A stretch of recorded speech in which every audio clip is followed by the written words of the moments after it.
Well, it's time for me to do another concert review. Concert Reviews with Isaac. That'd be an awesome freaking name for a show. No, not really. Well, I'm just gonna chill here and tell you about this whilst I drink my protein shake. I drink protein shakes because I go to 4 fencing classes a week on 3 different days, and I'm freaking scrawny, and I'm trying to remedy that so I can be a little bit faster. So last night, I went to see the Trans-Siberian Orchestra debut of the Lost Christmas Eve, the Bilo Center. They did a 4 p.m. showing and an 8 p.m. showing, and where I sat, the seats were pretty good. How I worked was like, like there's like the floor area, and then it slowly starts like going up with seats, and I was near the floor, pretty close, kind of on the right. You could see it in the videos that I uploaded, but that's where I was seated.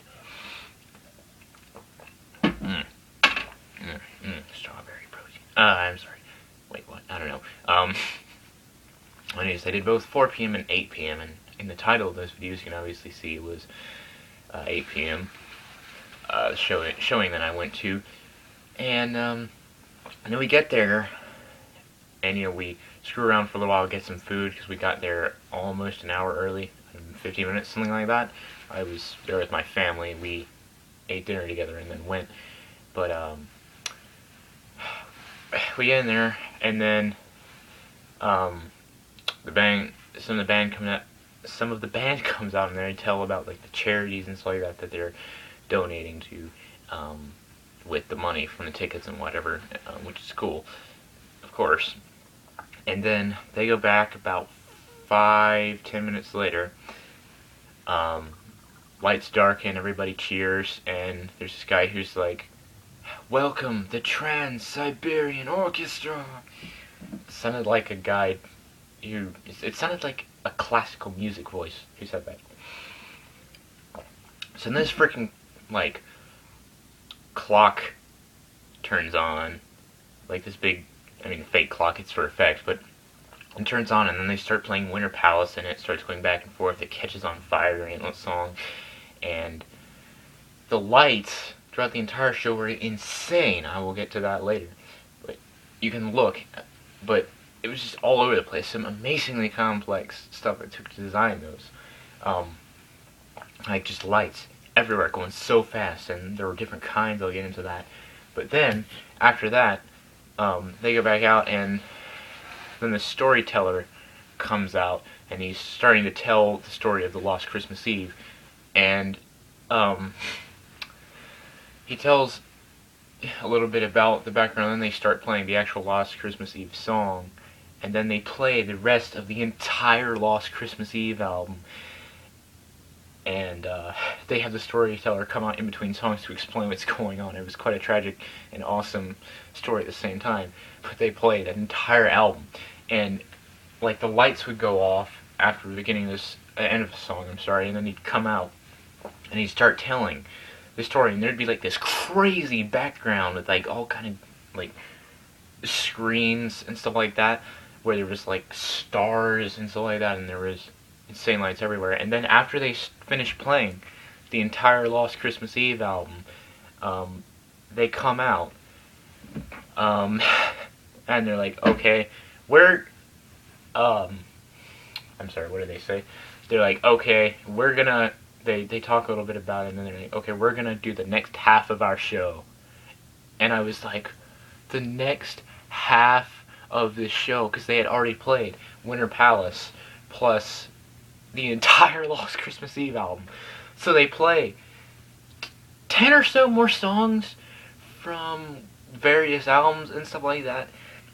During the entire time, the lights were crazy. There was like this one part where the lights were kind of spreading out around the room. It was just like, it was like water of different colors. That's how it looked, which is freaking awesome. They also had parts where it looks like a bunch of tiny lasers going all over the place, like laser pointers, except you can actually see the laser coming out.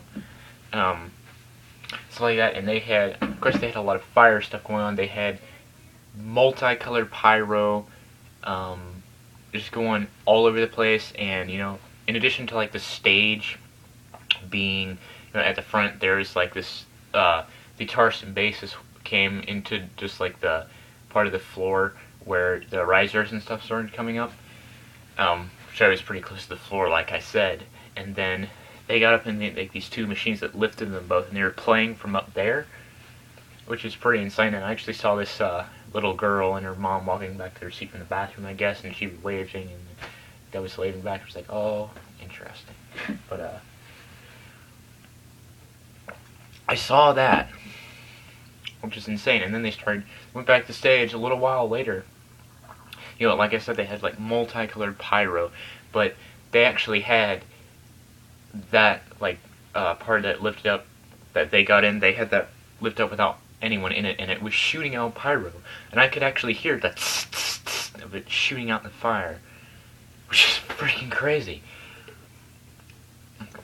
And then it's crazy. And then I must say that the violinist looks a lot like Alice Cooper. I don't know, but they pretty much play a lot of other stuff, and then they get to the last song, which is their most popular song, which is the Christmas Eve / Sarajevo 12/24. I freaking don't know how you pronounce half that crap or say half that crap, but I don't really think it matters. But anyways, the two dudes get back up in there again. Actually, it was the violinist and guitarist this time. The first time it was the bassist and guitarist. And they start getting up there, and they start playing Sarajevo, or Sarajevo, I don't know if it's Spanish. In that case, it'd be Sarajevo. I don't know. But they start playing that, and everybody in the room just goes insane. Like, yeah! Because that's the freaking most popular song that they have. And they start playing that. And then, lights start going crazy again, and the guitarist and bassist get up on two of those lifty things that's actually on the stage itself, and it starts like raising them up a bunch above the stage, and they're playing there, and it's freaking crazy. And at the end, they had like fireworks going off inside the freaking arena, and like spinners and sparks. It was insane how crazy the show was. And what I thought was cool was the clock that they had that I mentioned a little while ago. That kept, like, it caught on fire, and it was just like a pyro thing as well, which is really cool. I mean, you can see the videos that I have up, and they have parts where there was like this panel with 4 or 6, I don't know, really big red lights come up, and they had the girls in the band like sit on top there and kind of dance. So that was interesting. It was just this is probably tied for the best live performance I have ever seen, which is Skillet. Because Skillet, they also had insane lights, but not much storytelling or anything like that, but just overall performance. I'd say this is definitely topping somewhere around there with Skillet, because if you ever get a chance to see Skillet and you like their stuff, I mean, I like a lot of their old stuff, and they play some of their old stuff, which is why I go Awake, not really my cup of tea, mainly because it's extremely mediocre, honestly. But and then Zoso, Led Zeppelin tribute band, they played for 3 or 4 hours, which was also awesome. So it was shocking. Like, everybody was getting up and leaving after TSO had finished their first set. And I was like, no, they're gonna play 10 more freaking songs. Why are you leaving? And yeah.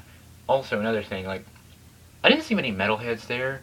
Like, of course, I wear metal shirts every day. Holy Blood, Christian folk metal band from the Ukraine, check them out. But, I was wearing Inferum that day, which was yesterday. And, I saw one guy with a Mastodon shirt on. I saw one guy, like, older guy with a Van Halen shirt on. I didn't really see many other metalheads there. mostly it was elder people, because like I said in my review of their EP, it tends to be very, it cover like a wide range, a wide audience, like a lot of them being Christians and like elder people, like I said. But if you get a chance to see TSO, even if you get crappy seats, go see them.